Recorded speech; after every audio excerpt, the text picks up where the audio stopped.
ओम नमः सिद्धेभ्य। नमो नमः सत्हितंकराय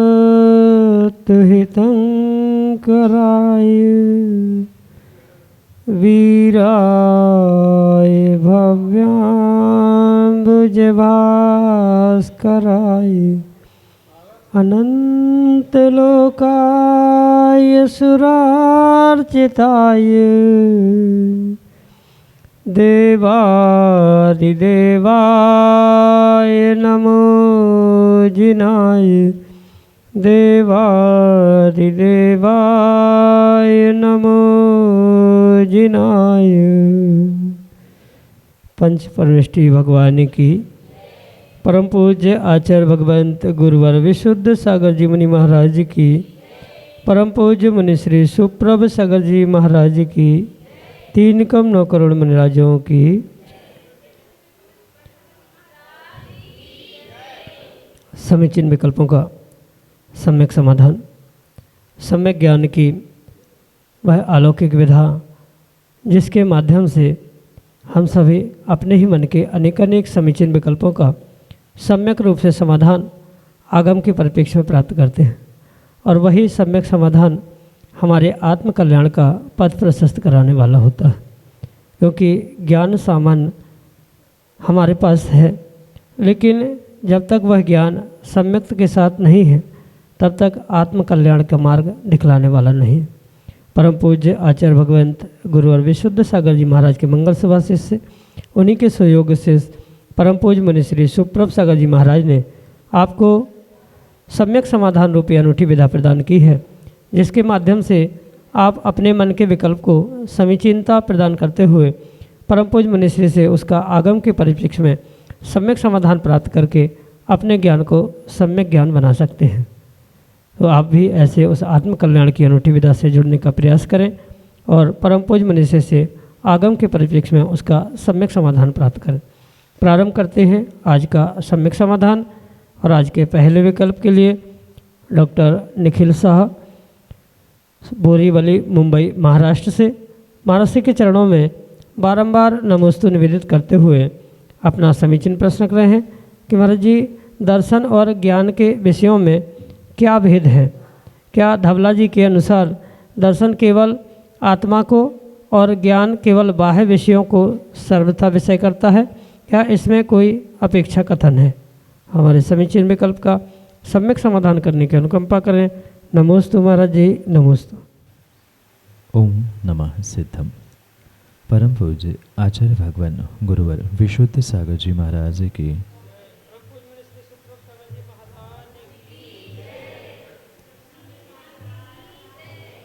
जैनागम में आचार्य भगवान ने वस्तु को या तत्वों को समझने के लिए जो अनेक दृष्टि, अनेक नयों का व्याख्यान किया, उनमें से विशेष रूप से निश्चय नय और व्यवहार नय, इन दोनों नयों को विवेक पूर्वक आगम के परिप्रेक्ष्य में समझने की आवश्यकता है। क्योंकि बहुत सारे जीव निश्चय नय, व्यवहार नय आदि शब्दों का प्रयोग तो करते हैं, पर वास्तविकता में निश्चय नय का व्याख्यान क्या है या निश्चय नय किसे कहते हैं, निश्चय नय किसे ग्रहण करता है, ये ना समझने के कारण कहीं न कहीं तत्वों के निर्णय में भूल कर लेता है। और मात्र निश्चय नय के ही नहीं अपितु व्यवहार नय की भी अपेक्षा से यहाँ क्या वस्तु स्वरूप है ये समझने की आवश्यकता है, और तभी उस वस्तु स्वरूप तक या किसी भी तत्व के निर्णय तक जीव पहुँच सकता है। रही बात सम्यक दर्शन और सम्यक ज्ञान के विषय की, तो सम्यक दर्शन और सम्यक ज्ञान के विषय का जो प्रतिपादन आचार्य भगवंतों ने किया है, उन दोनों को भी दोनों नयों की अपेक्षा से, मतलब व्यवहार नय की अपेक्षा से और निश्चय नय की अपेक्षा से समझने की आवश्यकता है। जहाँ आचार्य भगवंत कहते हैं कि जो सम्यक दर्शन आत्मग्राही है या दर्शन आत्मग्राही है और ज्ञान जो सामान्य होता है वह विशेष को ग्रहण करने की अपेक्षा से मात्र पर वस्तु को ग्रहण करता है। ये जो कथन है ये परम सत्य है, पर यहाँ इस कथन में जो विशेष अपेक्षा आचार्य भगवंतों की छुपी है इसे समझने का प्रयास करना होगा, क्योंकि ज्ञान विशेष को ग्रहण करता है और जो दर्शन है वो सामान्य को ग्रहण करता है। ये कथन सत्य होने पर भी जब निश्चय नय से उसका व्याख्यान किया जाता है तो उस निश्चय नय की अपेक्षा से उसे उसी परिप्रेक्ष्य में समझना चाहिए। मतलब जो अभेद कथन करता है ऐसा वह निश्चय नय होता है। जब दर्शन का व्याख्यान अभेद कथन की परिप्रेक्ष्य में कहा जाएगा तब दर्शन को आत्मग्राही कहा जाएगा और ज्ञान को व्यवहार की कारण से या भेद होने के कारण से, उपचार होने के कारण से परग्राही कहा जाएगा। क्योंकि अगर व्यवहार नय का हम आलंबन पूर्णता से लेंगे तो व्यवहार नय की अपेक्षा से दोनों भी वस्तु को ही ग्रहण करते हैं। जो व्यवहार नय की परिभाषा दर्शन के लिए कही है वह किसी वस्तु का महासत्ता का अवलोकन करना या विषय विषयी का सन्निपात, इसे दर्शन कहा जाता है व्यवहार नय की अपेक्षा से। और पर वस्तु को ग्रहण करना, उसका विशेष अवग्रह या अवाय धारणा से लेकर श्रुत ज्ञान तक विकल्पों के साथ निर्णय करना, ये व्यवहार नय की अपेक्षा से उस दर्शन का और ज्ञान का परिभाषित करने का प्रयास आचार्यों ने किया। और वही जब निश्चय नय की अपेक्षा से दर्शन को कहा जाएगा तब निश्चय नय की अपेक्षा से दर्शन को आत्मग्राही कहा जाएगा और वही निश्चय नय की अपेक्षा से ज्ञान को आचार्य भगवंत परग्राही या पर वस्तु के निमित्त से होता है, ऐसा कहते हैं। ये जो कुछ भी कथन है मात्र कथन की अपेक्षा से ही इनमें भेद है, सर्वथा इनमें किसी भी परिप्रेक्ष्य में भेद नहीं है या सर्वथा कोई परिभाषा है, ऐसा कोई भी आगम में तत्वों का निर्णय नहीं है। जो भी तत्वों का निर्णय है कहीं न कहीं नयों की अपेक्षा से है। दर्शन और ज्ञान के परिप्रेक्ष्य में जो आचार्य भगवंतों ने निश्चय व्यवहार अपेक्षा से भेद किए हैं, जो कि आपके लिए अभी सम्यक समाधान से। श्रीमती शकुंतला जैन, मोहखेड़, छिंदवाड़ा, मध्य प्रदेश से महाराज जी के चरणों में बारंबार नमोस्तु निवेदित करते हुए हमारा समीचीन विकल्प रख रहे हैं कि महाराज जी, हमारा प्रतिदिन देव दर्शन का नियम है, परंतु अगर हमें ऐसे किसी स्थान पर जाना पड़े जहाँ पर भगवान का मंदिर ना हो, भगवान के दर्शन ना हो पाए, तो ऐसी स्थिति में हम क्या करें? हमारे समीचीन विकल्प का सम्यक समाधान करते हुए हमारा मार्गदर्शन करने की अनुकंपा करें। नमोस्तु महाराज जी, नमोस्तु। माँ, अगर प्रतिदिन मंदिर दर्शन करने का नियम है तो कायदा तो यही कहता है कि आपको ऐसे ही स्थान पर जाना चाहिए, निवास करना चाहिए जहाँ प्रतिदिन आपका नियम, मतलब देव दर्शन का नियम पूर्ण होता। क्योंकि बहुत सारे जीव वर्तमान में अभिषेक या पूजन इस विषय को छोड़कर, देव दर्शन इस नियम को छोड़कर कहीं बेटे के पास या कहीं बड़े शहरों में, कहीं विदेशों में जाते हैं, जिन कारण से उनके देव दर्शन आदि के नियम छूटते हुए देखने में आते। तो ऐसा तो किसी प्रकार से नहीं करना चाहिए कि जब नियम लिया है तो उन्हीं स्थानों पर निवास करें जहां आपको देव दर्शन प्राप्त हो रहा है। माना कि आप पहले से ही ऐसे स्थानों में रहते हैं जहां जिन मंदिर नहीं है, जिन चैत्यालय नहीं है, तो वहां तो विषमता समझ में आ सकती है, पर बुद्धिपूर्वक नियम लेने के बाद ऐसे स्थानों पर जाना ही नहीं चाहिए जहां पर जिन मंदिर, जिन बिंब नहीं है। पर जो पूर्व से ही जिनका नियम है, माना कि पूर्व से ही कुछ ऐसे स्थान हैं, कुछ ऐसे छोटे नगर हैं जहां जिन मंदिर ही नहीं है और वहां आपका निवास है, या शादी के बाद या किसी ऐसे कार्यों के निमित्त से वहां पहुंचना ही पड़ा जहाँ अनिवार्यता है, तो ऐसे समय पर मतलब जहाँ चैत्यालय नहीं है और वहाँ आपका निवास है, तो प्रयास करना चाहिए कि वहाँ कोई एक चैत्यालय, एक जिनेंद्र भगवान की प्रतिमा आदि विराजमान करते हुए वहाँ चैत्यालय बनवाने का प्रयास करें, जिसके माध्यम से आपके प्रतिदिन नियम का पुरुषार्थ पूर्ण हो जाए। आवश्यकता नहीं है बहुत बड़े मंदिर में ही जिन प्रतिमा के दर्शन हो जाए, छोटे से जिन चैत्यालय में एक प्रतिमा विराजमान करते हुए प्रतिदिन उस दर्शन का, अभिषेक आदि का, पूजन पाठ आदि का नियम आप अपने आप को प्रतिफलित करने के लिए, पुण्यवर्धन के लिए पुरुषार्थ रूप में प्राप्त कर सकते हैं। यही आपके लिए सम्यक समाधान। आरा बिहार महाजन टोई नंबर 2। भगवान के चिन्ह क्यों होते हैं? जो 24 तीर्थंकर की प्रतिमाओं पर अनेक प्रकार के चिन्ह प्राप्त होते हैं, जैसे आदिनाथ भगवान के चिन्ह पर ऋषभ का चिन्ह है, महावीर भगवान पर सिंह का चिन्ह है, तो ये मात्र उन तीर्थंकर भगवंतों का नाम पता चले इसलिए वह चिन्ह है। चिन्ह का अर्थ ही होता है कि पहचान कराने वाला, जिसके माध्यम से पहचान होती है कि अमुक तीर्थंकर भगवान हैं, पहले है, दूसरे है, चौथे है, 24वें है।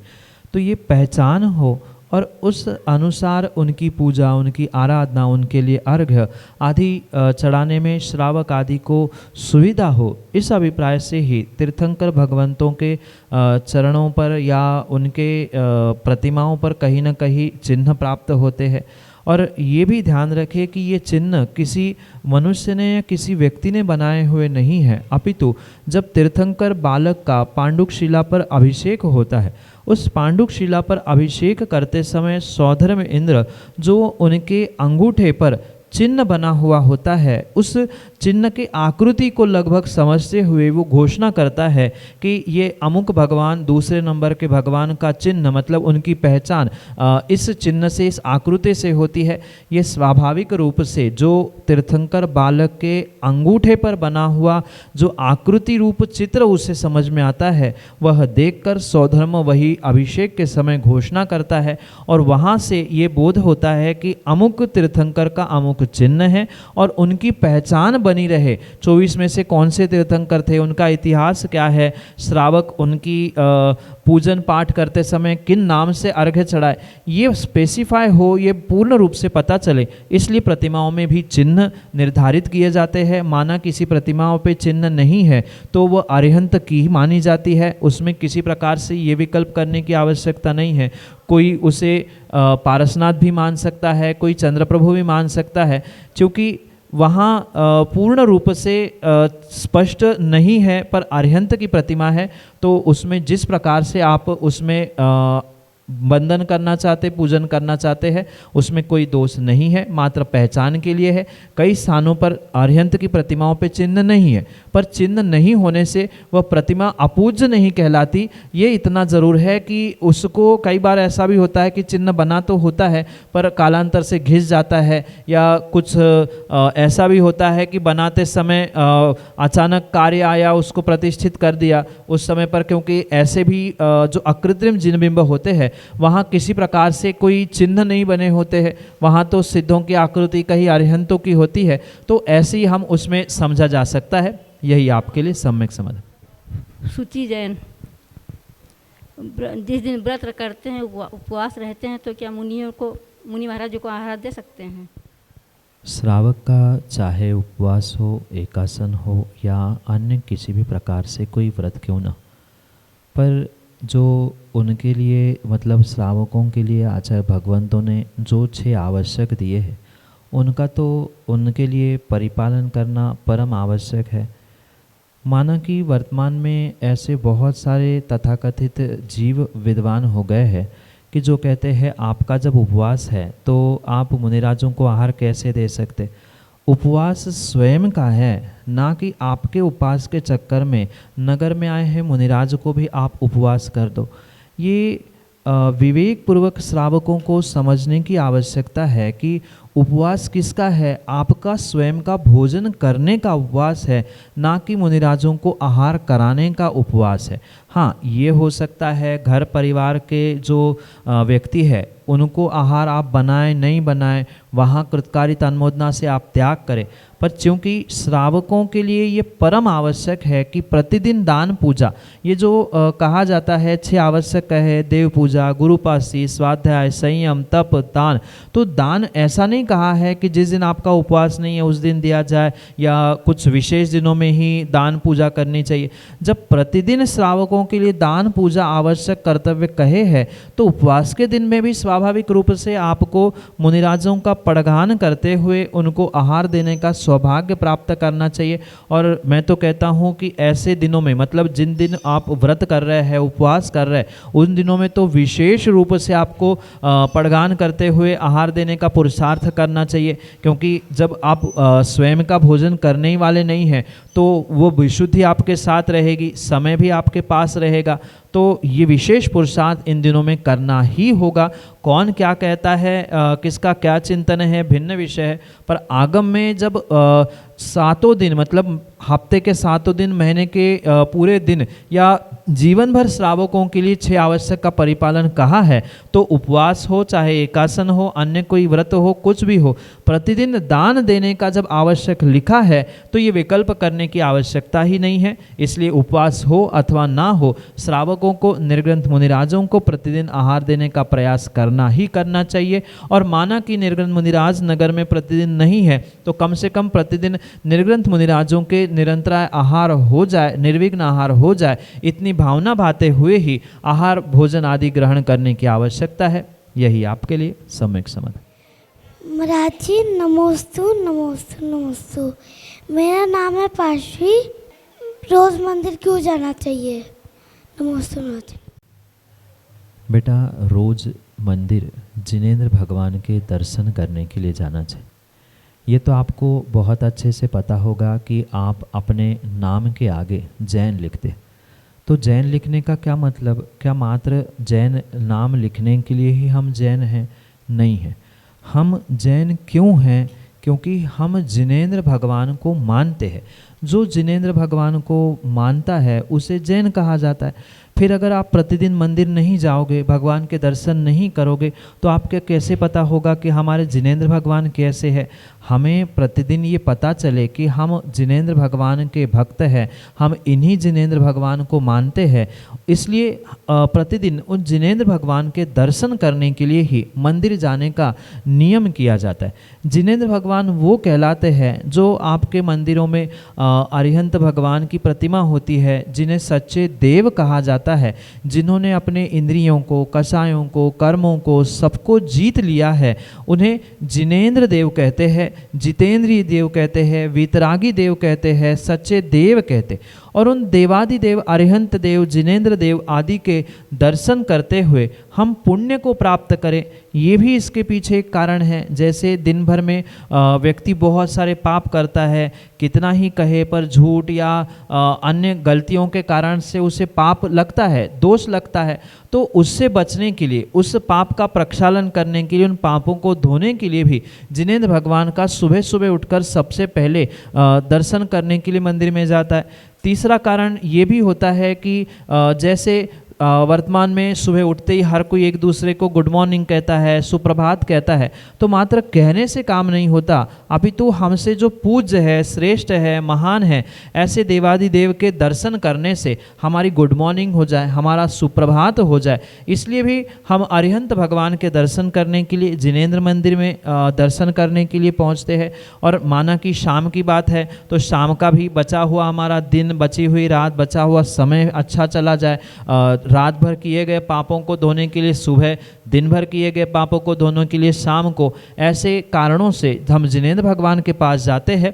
और एक कारण है कि जैसे जिनेंद्र भगवान वीतरागी है, मैं भी उनके जैसा बन जाऊं, वो हमारे लिए एक आदर्श है, एक आइडल है, उनके जैसा मैं बनने का प्रयास करूं, ये भी उसके पीछे एक उद्देश्य हो सकता है। इन सभी कारणों से हम सभी मिलकर जैन होने के कारण से जिनेंद्र भगवान के मंदिर में दर्शन करने के लिए प्रतिदिन जाते हैं। यही आपके लिए सम्यक समाधान। मेरा नाम डॉक्टर शशांक जैन है और मैं इस मंदिर का और कार्यक्रम का संयोजक हूँ और आरा बिहार के इस चंद्रप्रभु जिनालय का मैं संयोजक हूँ और जो यह पंचकल्याणक प्रतिष्ठा महोत्सव हो रहा है उसका मैं मुख्य कार्यक्रम संयोजक हूँ। पूज्य गुरुदेव के परम पूज्य आचार्य भगवान विशुद्ध सागर जी महाराज के मंगल आशीर्वाद से उनकी प्रेरणा से यहाँ नगर में विराजमान परम पूज्य मुनि श्री 108 प्रणत सागर जी, सुप्रभ सागर जी महाराज और प्रणत सागर जी महाराज के चरणों में मेरा एक छोटा सा प्रश्न है कि गुरुदेव, पंच कल्याणक मनाने का सौभाग्य किसे प्राप्त होता है और उसका क्या फलदेश होता है, यह मेरी जिज्ञासा है। उसका समाधान कृपया करने की कृपा करें। नमोस्तु गुरुदेव, नमोस्तु गुरुदेव, नमोस्तु गुरुदेव। जिनेंद्र भगवान का पंच कल्याणक मनाने का सौभाग्य विरले सातिशय पुण्यधारी जीवों को ही मिलता है, और ये तो विशेष रूप से वर्तमान में मतलब पंचम काल के परिप्रेक्ष्य में समझना होगा कि जहाँ किसी भी प्रकार से साक्षात हमारे सामने अरिहंत भगवान नहीं है, उनका कोई भी कल्याणक नहीं होता है, पर फिर भी हम उपचार से किसी पाषाण धातु की प्रतिमा में संस्कारों को प्राप्त करते हुए वह पंच कल्याणक क्या है, पांच कल्याणक करने से क्या होता है, किस प्रकार से उन्होंने उन एक एक कल्याणकों को प्राप्त कर लिया, ये समझने का जो पुरुषार्थ करते हैं, जो उसके लिए श्रद्धा समर्पण से तन मन और धन से समर्पित होते हैं, वे नियम से आने वाले समय में अपने आप को भी पंच कल्याणक का प्राप्त करने वाला जीव या बनने वाले तीर्थंकर भी होने की संभावना हो सकती है। क्योंकि ये मात्र मंचन नाटक आदि का ही पुरुषार्थ नहीं है, अपितु जैसे हम पाषाण को भगवान मानकर पूजने से हमें साक्षात भगवान मानने का पूजने का फल मिलता है, बिल्कुल ऐसे ही जैसे हम आज पंचकल्याणक आदि करते हैं, उन अनुष्ठानों में तन मन धन से समर्पित होने वाला जीव साक्षात तीर्थंकर भगवान के पंचकल्याणकों में ही सहभागी होने का और वहाँ प्रत्यक्ष पहुँचकर पुण्य प्राप्त करने का पुरुषार्थ कर सकता है, अगर वास्तव में वह मन से भावों से उन क्रियाओं से जुड़ने का प्रयास करता है। क्योंकि ऐसे खोटे काल में ऐसे विशेष आयोजनों को प्राप्त करना हर समाज हर नगर का पुण्य का उदय नहीं होता, वो भी निर्ग्रंथ गुरु के सानिध्य में बहुत शीघ्र तैयारी से जो विरले पुण्यात्मा जीवों को ये सौभाग्य मिलता है। और मैं तो कहता हूँ मात्र पात्र ही नहीं, अपितु पात्रों को तो 10 गुना 100 गुना तो पुण्य मिल ही रहा है, पर जो जिस प्रकार से इसमें सहयोग करता है, तन मन धन समय समर्पित करते हुए वह नियम से आने वाले समय में वह महान पुण्य को प्राप्त करता है कि जिन पदों को उन्होंने प्राप्त किया है, जिन व्यवस्थाओं को उन्होंने संपादित किया है, उन व्यवस्थाओं के माध्यम से अगली पर्याय में वह तत्त अवस्थाओं को प्राप्त करता है। इसलिए ऐसे पंचकल्याणक जैसे महान अनुष्ठान इन पंचम काल में करने और करवाने वालों के लिए और उनकी अनुमोदना करने वालों को संभवतः आने वाली पर्याय में महान तीर्थंकर प्रकृति का बंध होने की पूर्ण संभावना है, पर आवश्यकता भावों की विशुद्धि के साथ है। इसलिए ऐसा पुरुषार्थ आप अपने इस नगर में करें, जो आने वाले आपके पंचकल्याणकों के निमित्त से आप सभी का ही पंचकल्याणक हो जाए, आप भी अरिहंत सिद्धावस्था को प्राप्त करें। यही आपके लिए सम्यक समाधान।